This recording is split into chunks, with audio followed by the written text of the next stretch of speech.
இயேசுவே நன்றி. ஹalleluya. Praise the Lord. Praise to Jesus. Thank you Jesus. உமது இரத்தத்தால் எங்களை கழுவுங்க ஆண்டவரே. தூய்மையாக்கும் விடுதலை தாரும். Cleanse us from all sin, from all iniquity, from all transgression. Purify, sanctify us. ஜீவ தண்ணீரை ஊற்றும் ஆண்டவரே.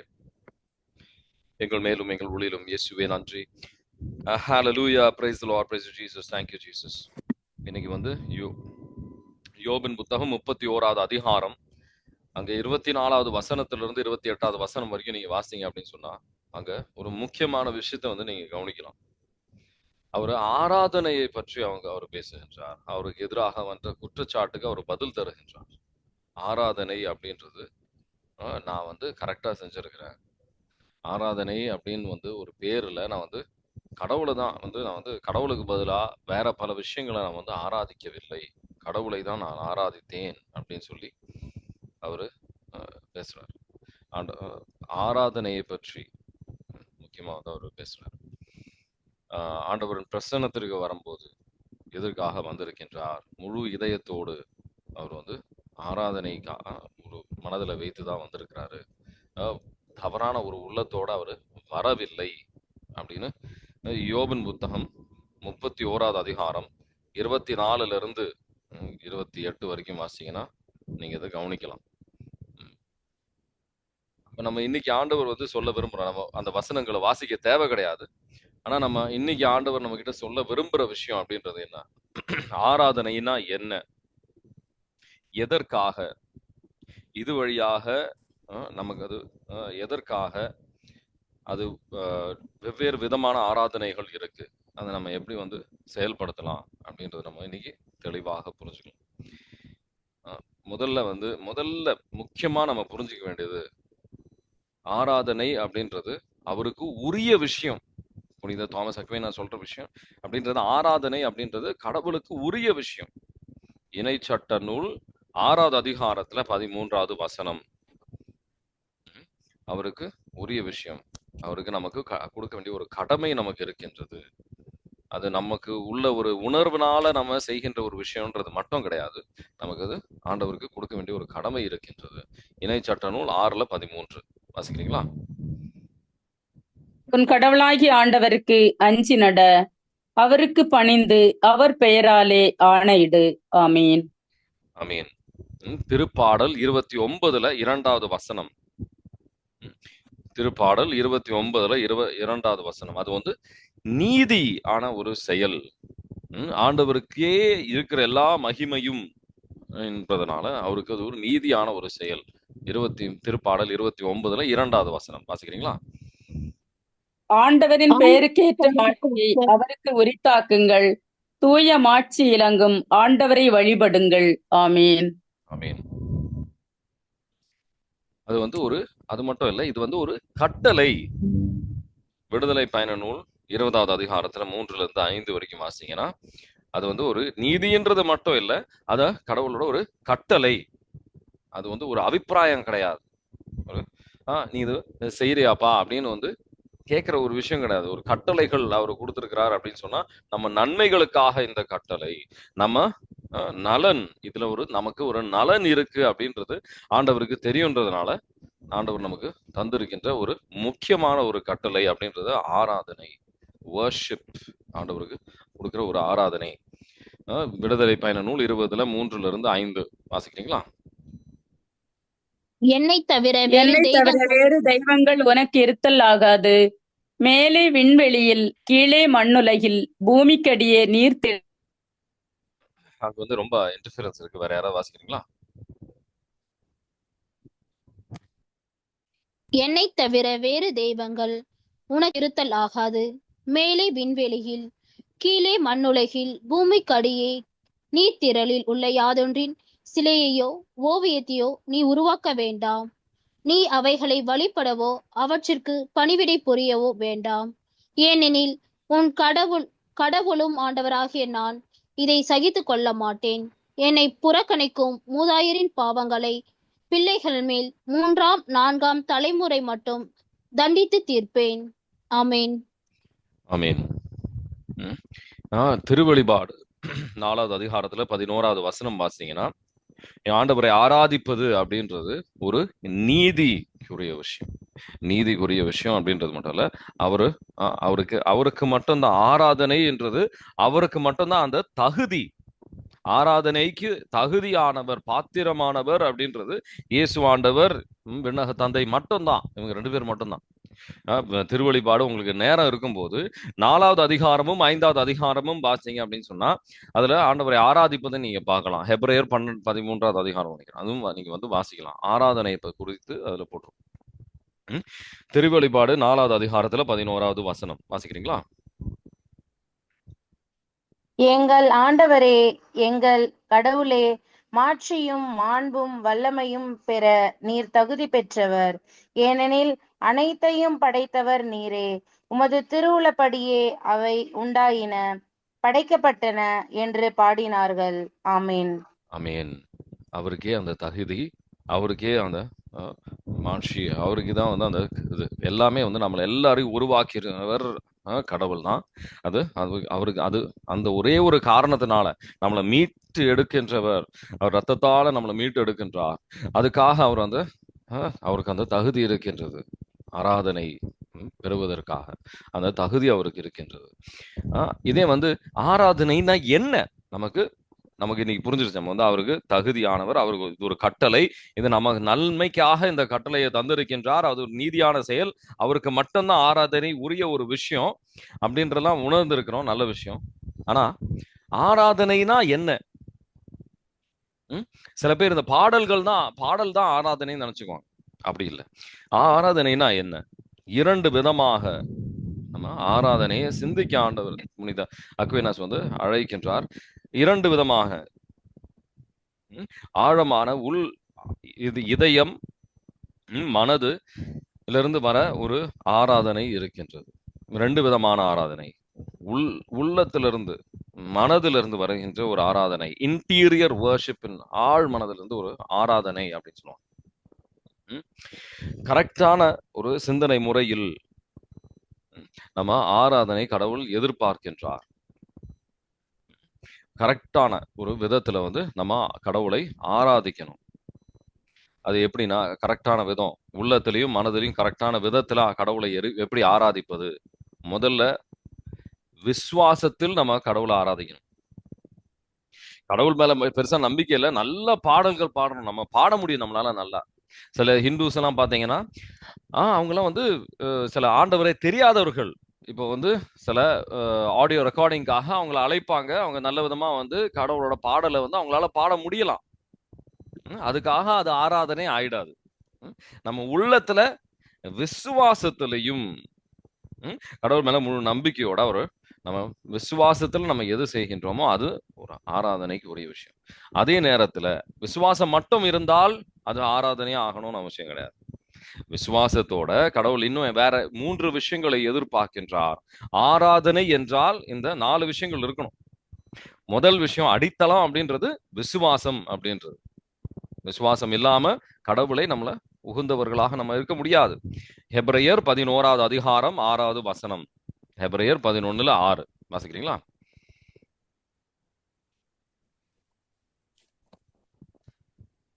நம்பிக்கையினாலன்றி எவரும் கடவுளுக்கு உகந்தவராயிருக்க இயலாது. ஏனெனில் கடவுளை அணுகிச் செல்வோர் அவர் இருக்கிறார் என்பதையும் அவரை தேடி செல்வோருக்கு தக்க கைமாறு அளிக்கிறார் என்பதையும் நம்ப வேண்டும். ஆமீன். அது முதல்ல நம்பிக்கை, அடித்தளமே நம்பிக்கை தான். ஆண்டவர் பிரசன்னத்துக்கு வரணும்னா நம்ம நம்பணும். ஆண்டவர் வந்து நம்ம ஆண்டவர்கிட்ட வந்திருக்கிறோம். ஆண்டவர் இதனால நம்ம பல நன்மைகள் பெறுவதற்கு வாய்ப்பு இருக்கின்றது அப்படின்ற ஒரு விசுவாசத்தில் ஆண்டவர் அணுகி வரணும். 2வது விஷயம் அப்படின்றது என்னன்னா, முழுமையாக நம்மளே அர்ப்பணிக்கின்றது. ஆண்டவரோட பணிக்கு, ஆண்டவரோட ஆராதனைக்கு முழுமையாக அர்ப்பணிக்கின்றேன். ஆண்டவருக்காக நான் எது செய்வதற்கு வேணா தயாராக இருக்கின்றேன். ஒரு டிவோஷன் அப்படின்னு சொல்லுவோம் இங்கிலீஷ்ல. முழுமையாக ஒரு அர்ப்பணம், தாழ்ச்சி இல்லாம. இந்த பரிசேயரை போல், பரிசேயரும் வரி தண்டுவரும் வந்து 2 பேரும் ஆண்டவர்கிட்ட போவாங்க. ஒருத்தர் வந்து, ஆண்டவர் நான் இது செய்யறேன் உங்களுக்காக, நான் அது செய்யறேன் உங்களுக்காக. அதெல்லாம் வந்து ஆண்டவருக்கு எது செய்தாலும் வந்து தாழ்ச்சியுடன் செய்தா மட்டும்தான் ஆண்டவர் ஏற்றுக்கொள்வார். தாழ்ச்சியுடன் செய்தால் மட்டும்தான் ஆண்டவர் ஏற்றுக்கொள்வார், இல்லைன்னா ஏற்றுக்கொள்ள மாட்டார். நம்ம தாழ்ச்சியுடன் நம்ம வந்து ஆணவம் இல்லாம எது செய்தாலும் வந்து தாழ்ச்சியுடன் நம்ம வந்து ஆண்டவர்கிட்ட ஜெபத்தில் நம்ம வரும்போது, அது நொறுங்கிய உள்ளத்தோட, ஆண்டவரே நான் பாவி, உங்க பிரசன்னத்திற்கு வருவது எனக்கு தகுதி இல்லை அப்படின்ற ஒரு அஹ், விசு என்ன, புரிதல்ல நம்ம ஆண்டவர் பிரசன்னத்துல வரும்போது நம்ம ஆண்டவரின் கிருபை, ஆண்டவருக்கு ஏற்றபடியான ஒரு ஆராதனை. 4வது அப்படின்றது அன்புல. மேலான ஒரு கட்டளை என்ன? அன்புல நம்ம வந்து உள்ளத்துல அன்புனால நம்ம வந்து ஆண்டவரின் பிரசன்னத்துல வரணும். 4 விஷயங்கள்: விசுவாசம், டிவோஷன், நம்ம வந்து தாழ்ச்சியுடன் அன்புனால நம்ம ஆண்டவரை அணுகி வரும்போது நம்ம வந்து ஆண்டவரின் கிருபையை நம்ம பெறுவோம். அது உள்ளத்துல இருக்கின்ற ஒரு இன்டீரியர் வர்ஷிப், உள்ளத்துல இருக்கின்ற ஒரு அவரை எதிர்பார்க்கின்ற ஆராதனை. அது விபிலியத்துல பல பேருக்கு, இந்த முக்கியமா இந்த பரிசேயர்களுக்கு, அவங்களுக்கு அந்த உளமார்ந்த ஒரு ஆராதனை ஆண்டவருக்கு இல்ல. ஏசாயா 29வது அதிகாரத்துல 13வது வசனம் எடுத்து வாசித்தீங்கன்னா, அவங்க வாயினாலதான் அவங்க வந்து கடவுளை அணுகி வருகின்றார்கள். அவங்க இதயமோ என்னை விட்டு விலகி இருக்கின்றது. இதயமோ கடவுளை விட்டு ரொம்ப தூரம் விலகி இருக்கின்றது. சும்மா வந்து வெளியில வந்து காட்டுவதற்காக சில பேர் வந்து நம்ம அவங்க போறாங்க கோயிலுக்கு, நம்மளும் போனோம். நம்ம வந்து ஜெபிக்கின்றவர்கள் காட்டுவதற்காக போய் பிரயோஜனம் கிடையாது. நம்ம வெறும் கையோட திரும்பி வருவோம். ஏசாயா 29ல 13வது வசனம் வாசிக்கிறீங்களா? என் தலைவர் கூறுவது இதுவே: வாய் சொல்லால் இம்மக்கள் என்னை அணுகுகிறார்கள், உதட்டினால் என்னை போற்றுகின்றனர், அவர்கள் உள்ளமோ என்னை விட்டு தொலைவில் இருக்கிறது. அவர்களது இறையச்சம் மனம் செய்து வெறும் மனித கட்டளையை சார்ந்ததே. ஆதலால் இதோ நான் இந்த மக்களுக்காக மீண்டும் வியத்தகு செயல் புரிவேன். அது விந்தைக்கு மேல் விந்தையாக இருக்கும். அவர்களுடைய ஞானிகளின் ஞானம் அழிந்து போம், அவர்களுடைய அறிஞர்களின் அறிவு மறைந்து போம். ஆமீன். முக்கியமா அவங்களோட இதயம் வந்து கடவுளை விட்டு வெகு தூரம் விலகி இருக்கின்ற ஒரு ஆண்டவர்கிட்ட. அதுவும் சில பேர் வந்து விசுவாசம், ஒரு தாழ்ச்சி, ஆண்டவர் மேல ஒரு அன்புல நம்ம வர்றது கிடையாது. பல விதமான ஆசைகள். ஆண்டவரே எனக்கு இந்த வெளிநாட்டுக்கு போனோம், அதனால வந்து சில பொருத்துணைகள் அதை வச்சு நான் வந்து 3 மாசம் நான் வந்து டெய்லி கோயிலுக்கு வரேன், 3 மாசம் நான் வந்து பைபிள் வாசிக்கிறேன், எனக்கு இந்த விஷயம் நடக்கணும், அதுக்காக ஜெபம் வந்து ஆண்டவருக்கு ஏற்றபடியான ஜெபம் கிடையாது. ஆண்டவர்கிட்ட இருந்து ஒரு உறவுக்காக நான் வந்து இதை செய்யறேன், ஆண்டவரோட அன்புல நான் செய்யறேன், தாழ்ச்சியில செய்யறேன், விசுவாசத்துல நான் வந்து செய்யறேன். ஆண்டவர் நான் அணுகி வரும்போது ஆண்டவர் வந்து என்னை அணுகி வருவார். அந்த உறவுக்காக நம்ம செய்யும் போது ஆண்டவர் வந்து அது ஆண்டவருக்கு விருப்பமான விஷயம். அது உள் மனதில் இருக்கின்ற ரொம்ப முக்கியமான விஷயம்ன்றது இது. அதுக்கு ஒப்பான ஒரு விஷயம் அப்படின்றது வெளியில இருக்கின்ற ஒரு ஆராதனை. 2 விதமான ஆராதனை இருக்கு. உள்ளத்துல இருந்து மனதிலும் ஆண்டவருக்கு ஏற்றபடியாக இருக்கணும். அது மட்டும் இல்லாம சில பேர் எப்படின்னா, நான் வந்து மற்றவங்களாம் அந்த வெளிவேடக்காரர்களா இருக்கிறாங்க, தீர்ப்பளிப்பாங்க, வெளிவேடக்காரர்களா இருக்கிறாங்க, அவங்க கிறிஸ்துவர்கள்னு சொல்றாங்க, வெளியில வந்து மற்றவங்கள நல்ல செயல்கள் கிடையாது, அவங்க வாழ்க்கையில, அவங்க நடைமுறை வாழ்க்கையில வந்து அவங்க சரி கிடையாதுன்னு சொல்லி ஒரு சமூகத்தை ஆண்டவரின் சரீரம் என்று அவங்க புரிந்து கொள்ளாமல் அதுல இருந்து விலகி நிற்கின்றவர்கள் பல பேர் நமக்குள்ள இருக்கிறோம். அதுல ஆண்டவரின் கிருபை, அதுலயும் வந்து ஆண்டவருக்கு விருப்பம் கிடையாது, விருப்பம் இல்லாத ஒரு விஷயம்தான் அது. வெளியிலான இருக்கிற ஒரு ஜெபம் இப்போ தாழ்ச்சியுடன் செய்வது, ஆண்டவருக்காக பாடல்களை பாடுவது, அதுவும் வந்து ஆராதனை தான். ஆனா அது மட்டும் கிடையாது. அருள் சாதனங்கள் நம்ம வந்து ஆண்டவர் தந்த அருள் சாதனங்கள், நம்ம பூசையா இருக்கட்டும், பாவ சங்கீதனமா இருக்கட்டும், இதெல்லாம் வழியாக நம்ம தூய்மை பெறுகின்றோம், ஆண்டவரின் சாயல்ல மாற்றப்படுகின்றோம்,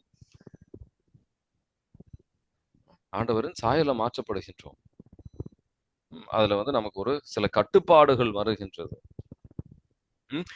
நோன்பு இருப்பது, முட்டி போட்டு ஜெபிப்பது, இப்போ சிலுவையின் அடையாளம் நம்ம போடுவதன் வழியாக நம்ம அது அந்த வெளியில இருக்கின்ற ஒரு அடையாளம், வெளி தோற்றமான ஒரு ஆராதனையும் நமக்கு தேவை.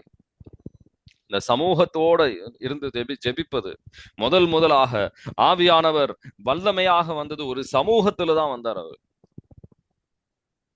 அந்நிய பாஷை அவங்க பெற்றது ஒரு சமூகத்துல, காட்சிகள் பெற்றது. 5000 பேர் ஆண்டவர் கிறிஸ்துவர்களாக முதல் மாறினது அப்படின்றது ஒரு சமூகத்துல நடந்த விஷயம்.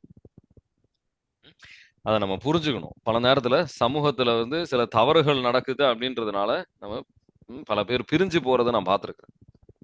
அவங்க சரி கிடையாது, இவங்க சரி கிடையாது, நம்ம குற்றத்தை சாற்றி நம்ம பிரிந்து போகின்றதை நம்ம பார்த்திருக்கோம். அந்த ஆண்டவரின் சரீரம் என்றது நம்ம உணர்வது கிடையாது. ஆண்டவரின் இதயத்தை நம்ம காயப்படுத்துகின்றோம் அந்த செயல்கள் வழியாக. அதனால இந்த எல்லா விதமான ஜெபமும் எல்லா விதமான ஆராதனையும் கடவுள் எதிர்பார்க்கின்றார். நான் இந்த மாதிரி தான் ஆராதிப்பேன், எனக்கு இந்த ஆராதனை, சில ஆராதனை வழியாக நமக்கு சில அனுபவங்கள் கிடைச்சிருக்கலாம். அதனால மற்ற ஆராதனை நல்லது கிடையாதுன்னு கிடையாது. சில சர்ச்சில் போனா உங்களுக்கு சில அனுபவங்கள் உங்களுக்கு இருந்திருக்கலாம். சில என்ன சொல்லணும், ரிட்ரீட் சென்டர், தியான இல்லத்திற்கு போகும்போது சில அனுபவங்கள் இருந்திருக்கலாம். அதுக்காக வேற ஒரு இடத்துல போனா ஆண்டவர் இல்லை அப்படின்றது இல்லை. நம்ம உள்ளத்திற்கு ஏற்றபடி ஆவியானவர் அங்க செயல்படுவார். அதனால வெளித்தோற்றமான ஒரு ஆராதனை தேவையில்லை அப்படின்றது கிடையாது. ஹெபிரேயர் புத்தகம் 10வது அதிகாரத்துல 25வது வசனம், பவுல் காலகட்டத்திலையும் அந்த காலகட்டத்திலையும் சில பேர் சர்ச்சுக்கெல்லாம் வரல, கோயிலுக்கெல்லாம் வரல, சமூகத்துக்கு வரல. அவரை கடிந்து கொள்கின்றார் பவுல். ஹெபிரேயர் 10வது அதிகாரத்துல 25வது வசனம் வாசிக்கிறீங்களா? சிலர் வழக்கமாகவே தம் சபை கூட்டங்களில் கலந்து கொள்வதில்லை. நாம் அவ்வாறு செய்யலாகாது. ஒன்று கூடி ஒருவருக்கொருவர் ஊக்கமூட்டுவோமாக. இறுதி நாள் நெருங்கி வருகிறதை காண்கிறோம். எனவே இன்னும் அதிகமாய் ஊக்கமூட்டுவோம். ஆமீன்.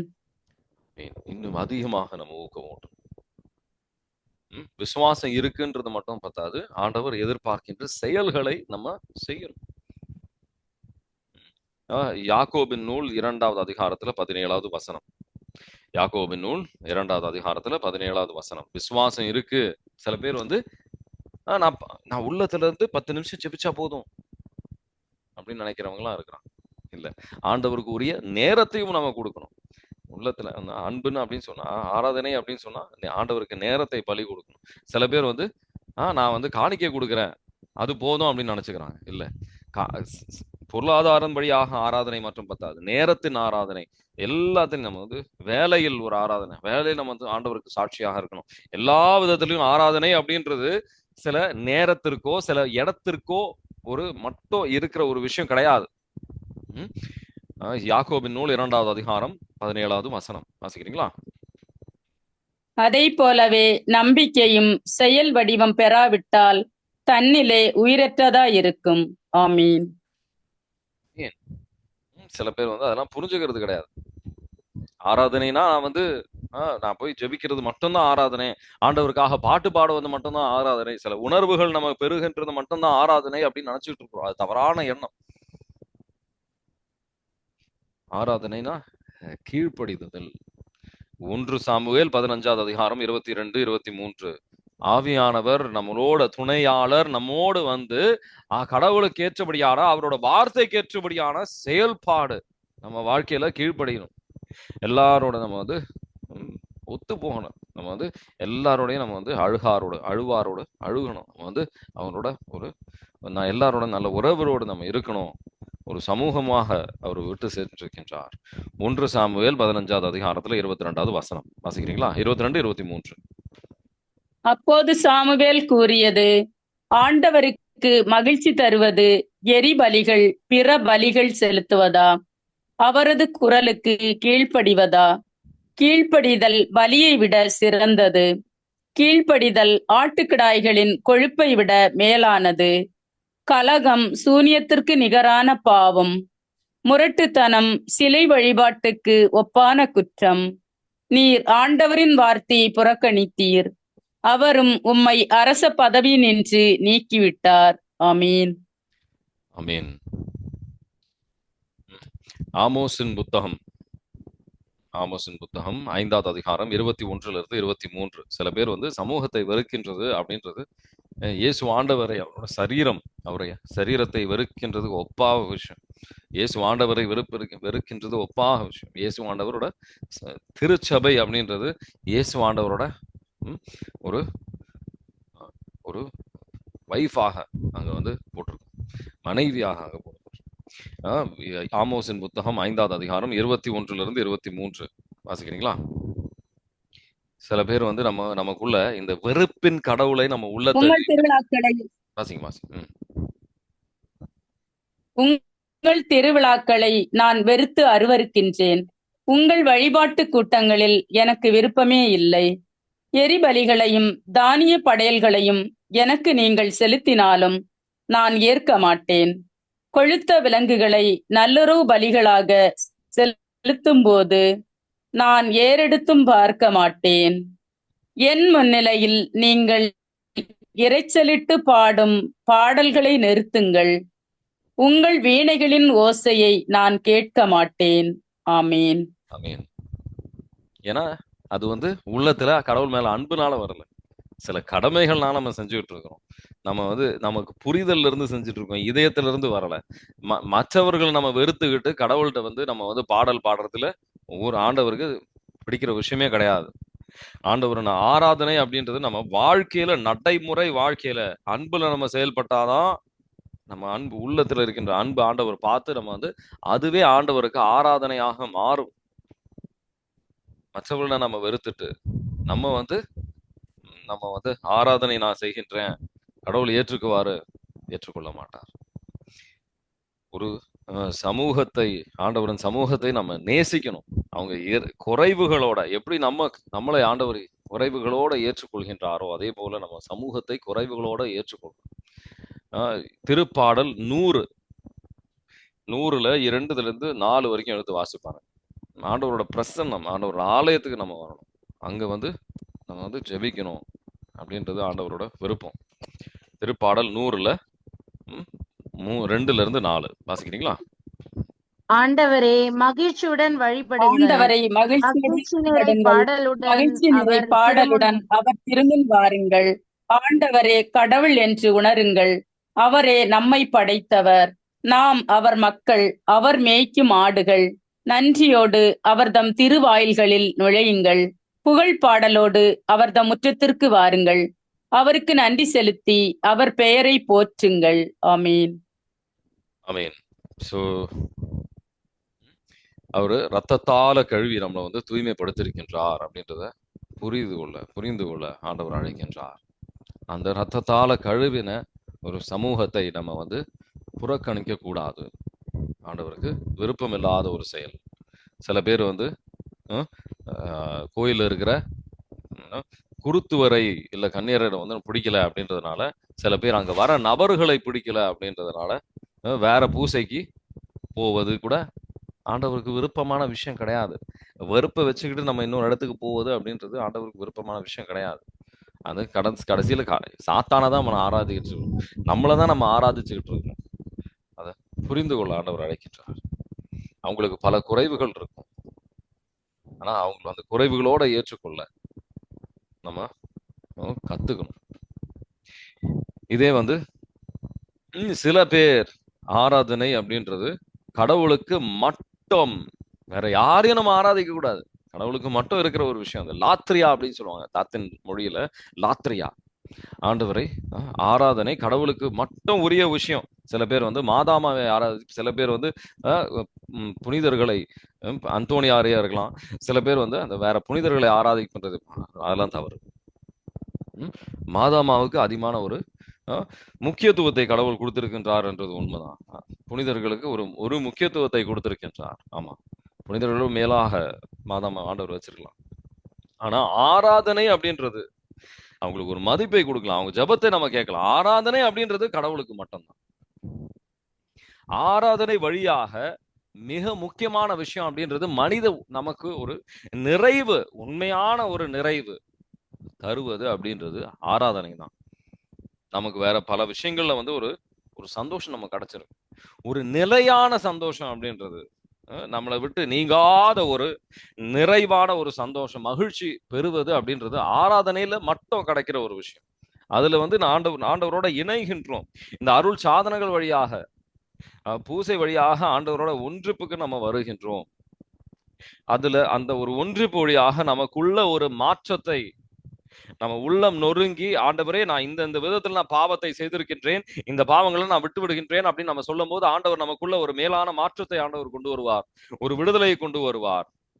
யாக்கோபின் நூல் 4:8 பாத்தீங்கன்னா, ஆண்டவரை அணுகி வாங்க, அவர் உங்களை அணுகி வருவார். இந்த ஆராதனையில நீங்க அதை பார்க்கலாம், அதை நீங்க கவனிக்கலாம். ஆராதனைனா ஜெபம் மட்டும் நான் சொல்லல, நம்ம வாழ்க்கையும் அது போல இருக்கணும்.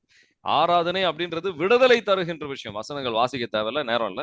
விடுதலை தருகின்ற விஷயம். திருத்தூதர் பணிகள் 16வது அதிகாரம் 25, 26 எடுத்து வாசிங்க பாத்தீங்கன்னா, பவுலும் சீலாசும் சிறைச்சாலையிலிருந்து ஆராதனை செய்வாங்க. கோயில்ல இருந்தாதான் சில பேர் ஆராதனை செய்வேன் அப்படின்ற தவறான எண்ணத்தில் இருக்கின்ற பல பேர் இருக்கிறாங்க. ஆனா எந்த இடத்தில் இருந்தாலும் நம்ம உள்ளத்தை பார்க்கின்ற ஆண்டவர் நம்ம ஆராதனை ஏற்றுக்கொள்வார். அந்த ஆராதனை ஆண்டவரின் வார்த்தைக்கு ஏற்றபடியாக நடப்பது மேலான ஆராதனை. அது பல பேருக்கு அந்த ஆராதனை தான் நடக்காது, அவங்களால அதுதான் செய்ய முடியாது. அது ஆண்டவர் விடுதலை தருவார் ஆராதனை செய்யும் போது. உள்ளத்துல ஆண்டவர் மேல அன்புல இருக்கும்போது, நம்ம பாடும்போது, பஸ்ல இருக்கும்போது நீங்க பாடினாலும் சரி, அந்நிய பாஷையில ஜெபிச்சாலும் சரி, அது ஒரு ஆராதனை, ஆண்டவர் ஏற்றுக்கொள்கின்ற ஒரு ஆராதனை. முக்கியமா கஷ்டமான ஒரு காலகட்டத்துல, வேதனையான ஒரு நேரத்தில் நான் எப்படி கடவுளை ஆராதிப்பது அப்படின்னு நம்ம சிந்திக்கலாம். யோபின் புத்தகம் 1வது அதிகாரம் 20, 21 எடுத்து வாசிச்சு பாருங்க. அவர் வேதனையில உச்ச கட்டத்தில் இருக்கும்போது யோபு, அவர் வந்து ஆண்டவரின் நாமம் ஆசீர்வதிக்கப்படட்டும், ஆராதனை, இந்த ஒரு பலியை நம்ம செலுத்தும் போது, வேதனையில் இருக்கும்போது அந்த ஆராதனை அதிகமாக, நம்ம மகிழ்ச்சியில் இருக்கும்போது யாருனாலும் ஆண்டவரை புகழ்த்திடலாம், ஆராதிச்சிடலாம், நமக்கு எளிதாக இருக்கும்போது செஞ்சிடலாம். ஆனா வேதனையில இருக்கும்போது ஆராதனை தான் ஆண்டவர் வந்து கண் நோக்கி பார்க்கிறார், ரொம்ப முக்கியத்துவம் கொடுக்கிறாரு. கடைசியான 2 வசனங்கள் ரோமியருக்கு எழுதிய திருமுகம் 12வது அதிகாரம் 1, 2 எடுத்து வாசிச்சு பாருங்க. ஆண்டவர் நம்ம சரீரத்தை உயிருள்ள ஒரு பலியாக அர்ப்பிக்க அழைக்கின்றார். அந்த சரீரம், தூதர்களால சரீரம் இல்லை, அவங்களுக்கு சரீரத்தால ஆராதிக்க முடியாது. நம்ம சரீரத்தால ஆராதிக்கிறது பல இடத்துல நம்ம வந்து கூச்சப்படுறோம். ஆண்டவர் விஷயத்த வந்து நம்ம ஒரு ரோசரி சரீரத்துல போடுறதுக்கோ சில விஷயங்கள் நம்ம செய்யறதுக்கு கூச்சப்படுறோம்.